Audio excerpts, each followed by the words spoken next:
कर्नाटका से लेके महाराष्ट्र तक आरएसएस को बैन करने के लिए तमाम लोग सड़कों पर अब उतर चुके हैं। सोचिए, आरएसएस जिस पर तमाम तरीके की अवैध गतिविधियों का आरोप लगता है और उस संगठन पर अब बैन लगाने की कोशिश की जा रही है। वहीं अगर बात करें प्रकाश अंबेडकर से लेके प्रियंक खड़गे, इसके साथ साथ कर्नाटका के मुख्यमंत्री सिद्धारमैया ने भी बड़ा ऐलान कर दिया है, जिसके बाद सियासी भूचाल आ गया।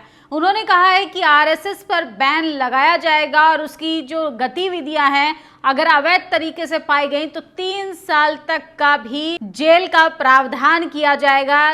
कर्नाटका सरकार सबसे बड़ा बिल लाने जा रही है, जहां पर सरकारी जगहों पर आरएसएस की शाखा लगाने को अब बैन लगा दिया जाएगा। सरकारी स्कूलों में जिस तरीके से स्कूल के बच्चों का ब्रेन वॉश किया जा रहा है, इस पर भी रोक लगाई गई है। सरकारी कर्मचारी अब आरएसएस की शाखा में नहीं जा पाएंगे और उन पर कठोर कार्रवाई भी होगी।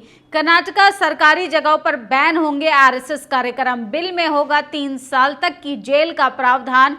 कर्नाटका सरकार एक बिल लाने जा रही है जो सरकारी परिसरों में आरएसएस जैसे संगठनों की गतिविधियों को रोक लगाएगा। बिल के तहत किसी भी धार्मिक या राजनीतिक प्रोग्राम के लिए जिला कलेक्टर और पुलिस अधिकारी की अनुमति जरूरी होगी।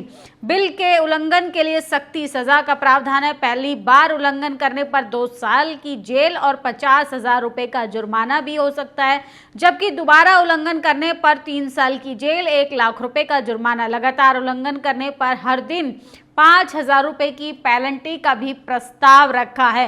कर्नाटका सरकार कैबिनेट में एक नया बिल लाने जा रही है जिसका नाम है regulation of use of government premises and property bill 2025। इसका मकसद राष्ट्रीय स्वयंसेवक आरएसएस जैसे संगठनों की सरकारी प्रॉपर्टीज में होने वाली गतिविधियों पर रोक लगेगी। लॉ डिपार्टमेंट द्वारा तैयार किए गए ड्राफ्ट के मुताबिक सरकारी परिसर में किसी भी धार्मिक या राजनीतिक प्रोग्राम के लिए अनिवार्य परमिशन लेनी होगी। डिस्ट्रिक्ट कमिश्नर और वहां के सुप्रीडेंट ऑफ पुलिस की इजाजत के बगैर, अधिकारी के बिना इजाजत के इस तरीके की गतिविधियां अब नहीं होंगी और कोई भी अगर इस रूल का उल्लंघन करेगा उस पर जुर्माना लगाया जाएगा। और सोचिए, प्रकाश अंबेडकर ने महाराष्ट्र के औरंगाबाद में सबसे बड़ी जनाक्रोश रैली का ऐलान कर दिया है। आरएसएस को बैन करने के लिए सड़कों पर लगातार आंदोलन हो रहा है। सोचिए किस तरीके से आरएसएस लगातार सरकारी जगहों पर अपनी शाखा लगाती है। चाहे दिल्ली विश्वविद्यालय की बात करें, तमाम संस्थानों से लेके तमाम उच्च दर्जे के अगर डिपार्टमेंट्स की बात करेंगे तो वहां पर आरएसएस की शाखा लगाई जाती है। अब ऐसी गतिविधियों पर रोक लगाने की कोशिश की जा रही है। तमाम लोग लिख रहे हैं, रोहित पवार ने कहा है कि आरएसएस के लोग मनुवादी विचारधारा से प्रभावित हैं। उनका काम है कि वो फूले पेरियार अंबेडकर की विचारधारा को भी खत्म कर दें। आरएसएस के विरुद्ध जन आक्रोश मोर्चा, आरएसएस के खिलाफ जन आक्रोश मोर्चा के सभी फूले साहू अंबेडकरवादी दल और संगठन भारी संख्या में उपस्थित रहेंगे। 24 अक्टूबर को सुबह 11 बजे क्रांति चौक से आरएसएस के कार्यालय तक सोचिए जन आक्रोश निकाला जाएगा और आरएसएस मनुवाद को बैन किया जाएगा। फूले साहू अंबेडकर की धरती पर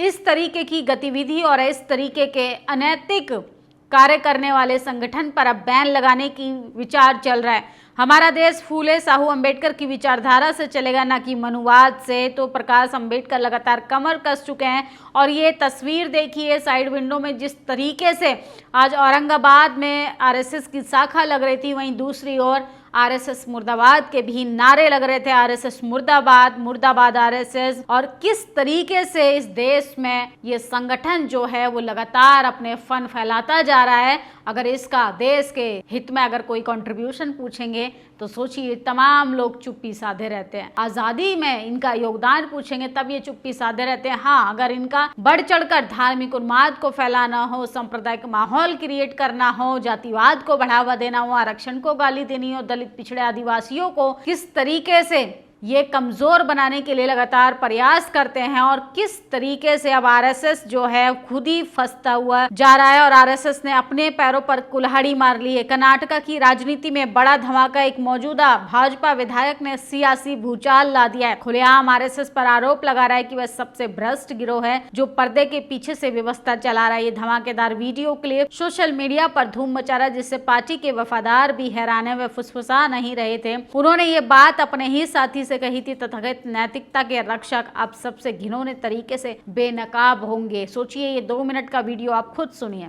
पॉलिटिशियंस ಎಲ್ಲವನ್ನ ಮಾಡ್ತಿರ್ತಾರೆ, ಸುಮ್ಮನೆ ಬಿಡಲ್ಲ ಅವರು। ಈಗ ಯಡಿಯೂರಪ್ಪನ ಯಾಕೆ ಹೊಡೆದಿದ್ದು ಹೈಕಮಾಂಡ್ ಅವರು? ಒಬ್ಬ ಬಲಿಷ್ಠ ಆದ ತಕ್ಷಣ ಹೈಕಮಾಂಡ್ ಗೌರವ ಕೊಡಲ್ಲ ಅಂದಾಗ ಒಂದು ಬಾಕ್ಸ್ ಹೊಡೆದೇ ಹೊಡಿತಾರೆ। ದಟ್ ಇಸ್ ಕಾಮನ್ ಫಿನಾಮಿನಾ, ಗೊತ್ತಿರಲಿ। ಯಾವನೇ ಒಬ್ಬ ಸಂಘಟನೆ ನಾನು ಅಂತ ಹೋದಾಗ ಅವ್ರಿಗೆ ಬಾಕ್ಸಿಂಗ್ ಹೊಡೆದು ಕೆಳಕ್ ಹಾಕ್ತಾರೆ। ಪಾರ್ಟಿ ಸಂಘಟನೆ ಏನಾದ್ರು ಹಾಕೊಳ್ಳಿ, ನಾನು ಅಂತ ಯಾವನು ಮೇಲ್ ಬಿಡಲ್ಲ ಅಂತ ಅದ್ವಾನಿನೇ ಹೊಡೆದ್ಬಿಟ್ಟು RSS ಅಯ್ಯೋ ಅವ್ರ ಬಗ್ಗೆ ಮಾತಾಡೋದು ನೋಡಪ್ಪ। ಬಟ್ ಅವರಷ್ಟು ಕರಪ್ಟ್ ಯಾರೂ ಇಲ್ಲ। तो सोचिए, बीजेपी के मौजूदा विधायक का ये सोशल मीडिया पर बयान सबसे ज्यादा तेजी से वायरल हो रहा है। फिलहाल सबसे बड़ी अपडेट है कि आरएसएस ने बीजेपी को कहीं ना कहीं अब मुश्किल में डाल दिया है।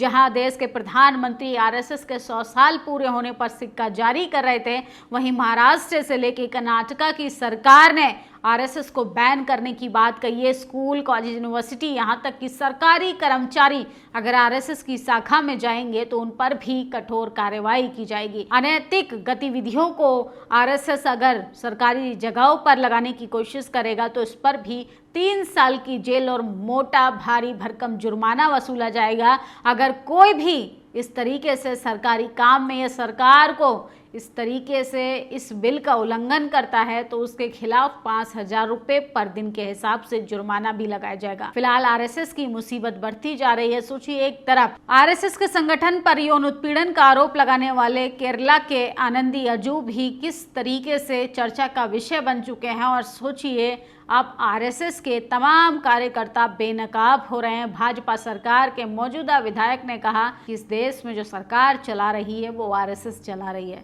इस देश में जो भी गतिविधि हो रही है वो आरएसएस के इशारों पर हो रही है। आप लोग इस बात से सहमत है या असहमत है? अपनी राय जरूर दीजिएगा।